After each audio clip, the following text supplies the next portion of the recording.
Guillermo Cochés está con nosotros. Buenos días. Buenos días, ¿cómo están, Iri? Muy Todo bien. bien, señor Cochés, ¿cómo le va? Muy bien, muy bien. Háblenos un poco, señor Cochés, sobre este comunicado que emitió la Fiscalía Electoral sobre la nulidad de la candidatura del señor Ricardo Martinelli tras este fallo de la Corte. ¿Qué apreciación tiene usted sobre esta información? Bueno, hay dos comunicados, uno de la Fiscalía Electoral que dirige Dilio Arcia y la otra de los magistrados del Tribunal Electoral. Déjeme hacerle una pequeña explicación a sus oyentes. La ley máxima en un país es la Constitución, que señala los aspectos básicos de la legislación de todo un país. Se trazan, por ejemplo, normas básicas del respeto al derecho del trabajo, y eso se regula posteriormente en un código del trabajo. Lo mismo se establecen materias civiles, penales, administrativas, que después se desarrollan en sus respectivos códigos, pero siempre sigue la norma básica, es la Constitución Nacional. Igualmente pasa en materia electoral. Es la Constitución la que señala lo básico a seguir en un proceso electoral, estableciéndose cómo va a ser, estableciendo sus limitaciones, y que son desarrolladas en la legislación electoral que se contiene en el Código Electoral, reformado cada 4 años por la Comisión de Reformas Electorales. En este caso hay un precepto constitucional muy claro que señala que quien es condenado con más de 5 años de prisión no puede aspirar a ningún cargo público. Y esto es lo que ha hecho la Corte Suprema de Justicia cuando no aceptó, no casó, como se dice jurídicamente, la sentencia del Tribunal Superior Penal de Causas Penales, que había ratificado la condena de 10 años y creo que 6 meses y una multa de 19.4 millones a Ricardo Martinelli. Eso lo inhabilita automáticamente para cualquier cargo, aspirar a cualquier cargo de elección. Eso lo que ha hecho la Fiscalía Electoral es ratificar y el Tribunal Electoral ratificar lo que ha dicho la Corte. Ellos no pueden aspirar como o cumplir la aspiración de los abogados del señor Martinelli de decir que todavía hay recursos que presentar a nivel electoral. La decisión de la Corte como máxima autoridad de justicia del país es definitiva. Ahí no hay más nada que hacer. Entonces, simplemente es una cuestión de trámites, pero trámites de qué. Hoy se desfija el edicto que le da ejecución a esa sentencia. Eso se devuelve al tribunal que emitió la causa, que emitió la sentencia, que es la jueza Valoisa Martínez, y eso será el próximo jueves, porque el lunes, martes y miércoles se ha decretado asueto judicial por los carnavales. Don Guillermo, una pregunta que le quería hacerle, habla Alexis Espul, ¿cómo está? Son las 6:44 acá en Shock de Opiniones. Hay que conectar un poco todo lo que está sucediendo, lo de el fallo de la Corte, lo del tribunal, la entrada del señor Martinelli a la embajada nicaragüense y esas declaraciones que él dio, entre las pocas cosas que dijo, que quiso responder, él respondía que todavía había recursos, que todavía había posibilidades, y sabemos, pues no hay que ser abogado para saber que eso no es tan, digamos, exacto. ¿Usted piensa que dentro de su conocimiento que el señor Martinelli debe o seguirá haciendo declaraciones desde el territorio nicaragüense, que viene siendo la embajada, y está a la vez solicitando que Panamá acepte la decisión de Nicaragua de darle cobijo diplomático? Bueno, en primer lugar, tengo que decir que ya no hay ningún recurso adicional. Esa práctica de dilatar procesos se acaba totalmente el próximo jueves. Y eso es lo que ha dicho la Fiscalía Electoral y es lo que ha reiterado el Tribunal Electoral. Ya no hay manera humana ni legal de que Ricardo Martinelli pueda aspirar a algún cargo público. Esos son dichos de abogados que creen que ingenuamente la gente lo va a creer. Es una decisión de la Corte Suprema de Justicia de no admitir la casación, o sea, ratificar la sentencia que ya se conocía hace varios meses de que tiene una condena de más de 10 años y una multa a pagar. Ok, eso es un punto. Lo segundo es lo de la embajada nicaragüense. En el derecho internacional existe la figura del asilo y que se desarrolla precisamente en un caso muy emblemático en el Perú con el famoso dirigente Víctor Aya de la Torre, que estuvo más de 4 años incluido en la embajada de Ecuador en Lima y no se le concedió el salvoconducto y tuvo que quedarse allí. Hay un caso reciente en Panamá, no sé si recuerdan, del ministro de gobierno del régimen militar, Popito Chari, que estuvo, no sé si 1 año o año y medio, dentro de la embajada de Ecuador, aquí en Panamá, en el 89. Eso, dentro de la embajada tienen protección porque se considera que la embajada es parte del territorio del país cuya bandera porta. Sin embargo, hay limitaciones. Creo que ayer la embajadora de Nicaragua le mandó una nota y creo que el abogado Carlos Carrillo Gomila expresó que había recibido la nota diciéndole que lo que ha hecho el señor Martinelli en la embajada no está incluido dentro de los derechos que tienen las personas asiladas de dirigirse a un medio de comunicación. Le dio una conferencia o le dio una entrevista a CNN con Fernando del Rincón, emitió un comunicado, pidió el voto para José Raúl Mulino. O sea, esas son cosas prohibidas por la persona que está asilada. Definitivamente que en el caso de Nicaragua o de cualquier otra embajada, ellos tienen que respetar también el derecho internacional. Ellos han solicitado el salvoconducto en base a que, según Martinelli, es un perseguido político. Yo me imagino que todas estas cosas que hizo antes de solicitar el asilo, de poner una denuncia porque lo quería matar el presidente, el vicepresidente y el hermano del presidente, era para crear el ambiente frente a la comunidad internacional, que era lo que le iban a dar el asilo, para decir que soy un perseguido político. Pero eso, el Estado panameño, el Estado nicaragüense ya dijo que lo considera un perseguido político y ha solicitado el salvoconducto.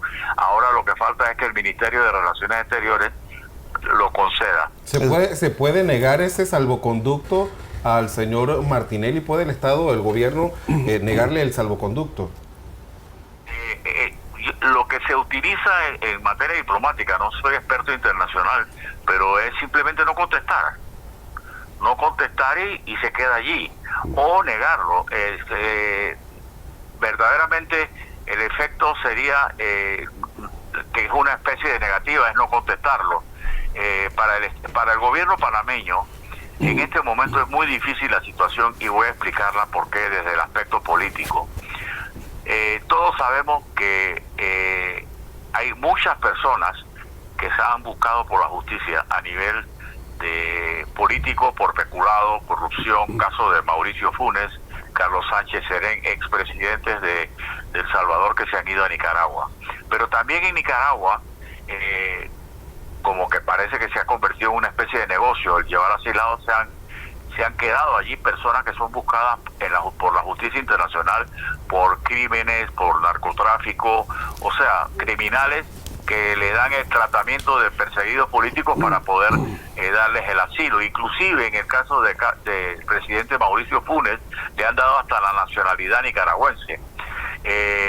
O sea que el Estado nicaragüense es como muy flexible en eso y me imagino que eso no es gratis.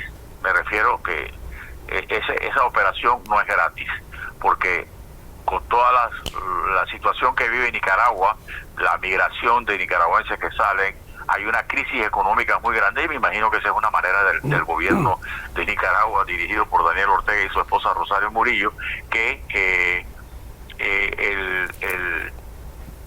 obtener recursos a través de eso. Inclusive hoy el diario La Prensa, tal cual, sugiere quién es la persona sin decir su nombre, pero quien conoce de las relaciones de los panameños con los nicaragüenses, que fue el encargado de todo el proceso de conseguir el asilo y lo que eso podría haber significado. Don Guillermo, ¿cuál es el escenario que tendría Panamá en estos pocos meses de campaña política con el expresidente Martinelli dentro de la Embajada de Nicaragua, siendo él siempre autoproclamándose, pero también las encuestas diciendo que es uno de los digamos, candidatos de preferencia, o lo era, y ahora tenemos un escenario político que cambia un poco, y se dice, los expertos, va a haber un voto y un presidente dentro de poco, dentro de unos meses, que va a ejercer el poder desde un voto fraccionado, desde la división del voto debido a la amplia cantidad de estos 8 candidatos, y que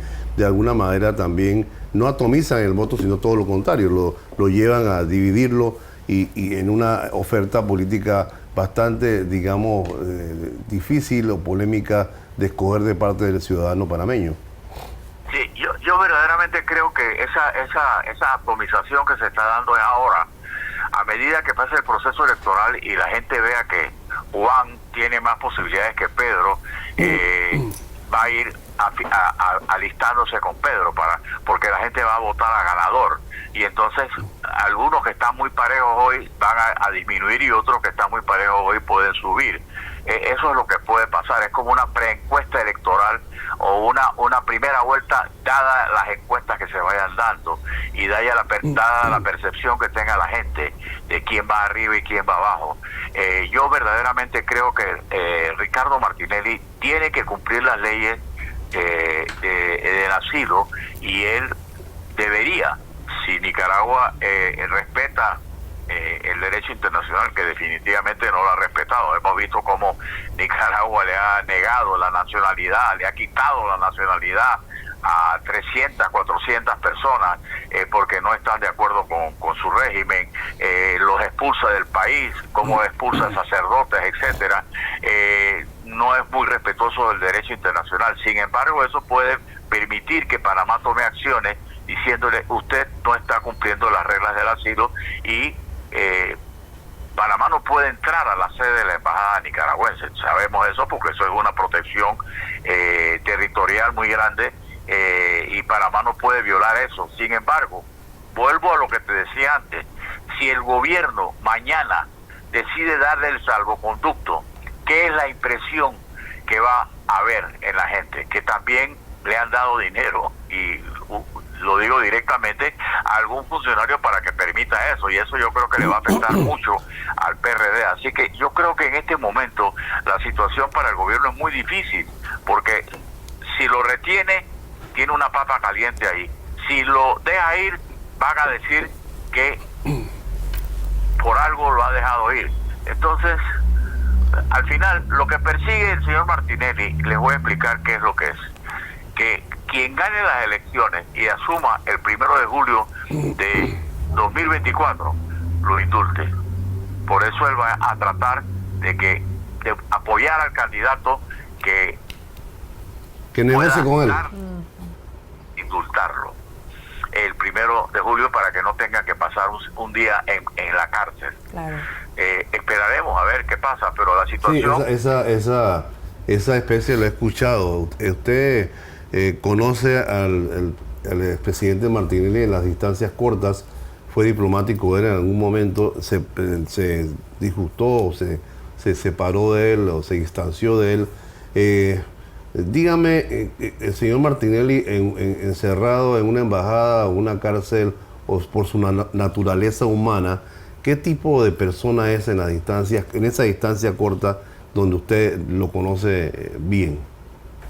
Bueno, hemos visto que la sede de la Embajada de Nicaragua era una sede abandonada, en el sentido de que no tenía aire acondicionado, no tenía nevera, no tenía los artefactos básicos.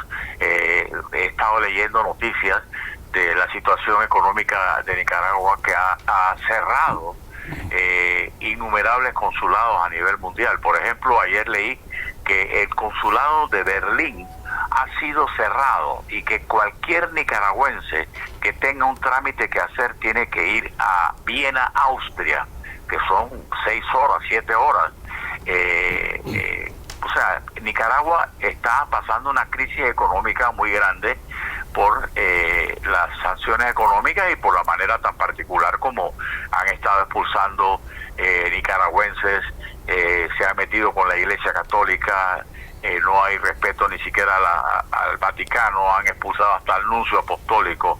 Entonces ya vemos las condiciones en que se encuentra el presidente Martinelli, y creo que comenzarán a limitarle las visitas que tiene, pero él está preso allí.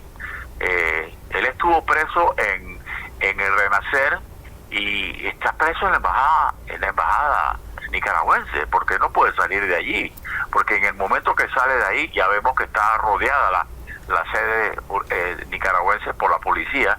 Él es detenido inmediatamente. Entonces yo sí creo que eso va a ser un poquito problemático para él. Él está apostando quizás que el gobierno rápidamente lo libere y le permita salir de allí, porque ese no es un lugar en buenas condiciones. Lo hemos visto la cantidad de enseres que se le ha llevado a la embajada. Y a Bruno, llegó a Bruno también. Que lo esté en mejor forma el presidente Martinelli, pero hasta su perro le han dejado llevar. Sí, a Bruno para que lo acompañe. Carolina quiere hacer una pregunta desde acá de Shock, por favor. Señor Guillermo, yo creo que también queda la duda, y le queda la duda a la población panameña, si el señor Molino ya queda entonces como candidato a presidente. ¿Él tiene alguna opción o posibilidad en este corto tiempo y ya casi que cerrado el tema del tema electoral, tener a un vicepresidente, o él tendría que correr solo? Correr solo. Recordemos que la nómina inicial de Ricardo Martinelli era Ricardo Martinelli y Marta de Martinelli. En tiempo oportuno ella renuncia y hay todavía la oportunidad de reemplazar al candidato vicepresidente, y es cuando Ricardo Martinelli escoge a José Raúl Molino. Sin embargo, en este momento del proceso electoral, la única forma que pueda ocurrir un cambio en la papeleta de realizando metas es que al señor Molino le pase algo y quede inhabilitado permanentemente. Entonces el partido sí puede poner otro candidato, caso que parecería similar al de Ecuador cuando mataron al candidato Villavicencio, y que fue reemplazado por un periodista de apellido Zurita, pero esa sería la única posibilidad. Él tendría que correr solo.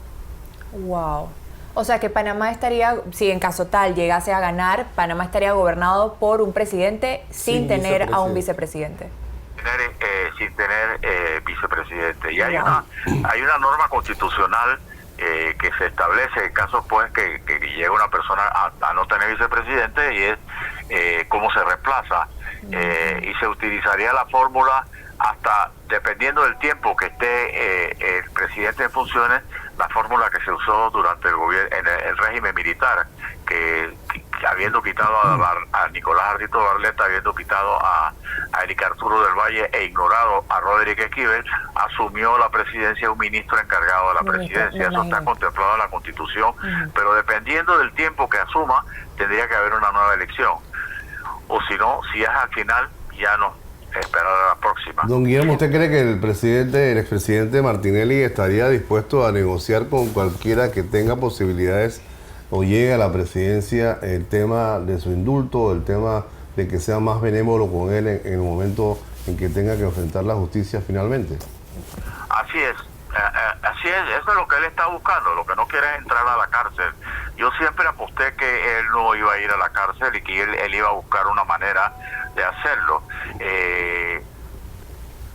Hay tantas versiones que uno no le cree, que ya había planeado su fuga cuando se iba para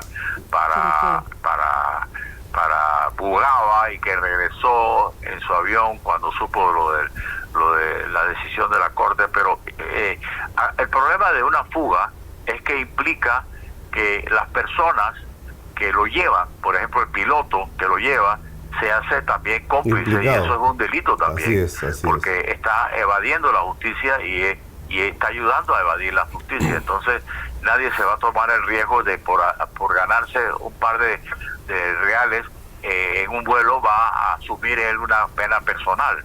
Entonces esa posibilidad, y él no es piloto para él agarrar su avión y largarse. Pero bueno, el punto es que definitivamente que eso es lo que él está buscando. Él está buscando. Lo que sí te quiero decir es que en la entrevista que hizo Fernando Rincón, veo a un Ricardo Martinelli muy deteriorado físicamente, muy incoherente. No le respondía preguntas a Fernando Rincón, que es un periodista que conozco muy bien y que lo trató con mucho respeto, y él pudo decir todas las cosas que quiso decir, pero que definitivamente no son ciertas. Así es, don Guillermo Cochés, le agradezco muchísimo su participación. Esperamos que esté con nosotros físicamente aquí en Shock de Opiniones, una nueva alternativa para opinar bien, para opinar amplio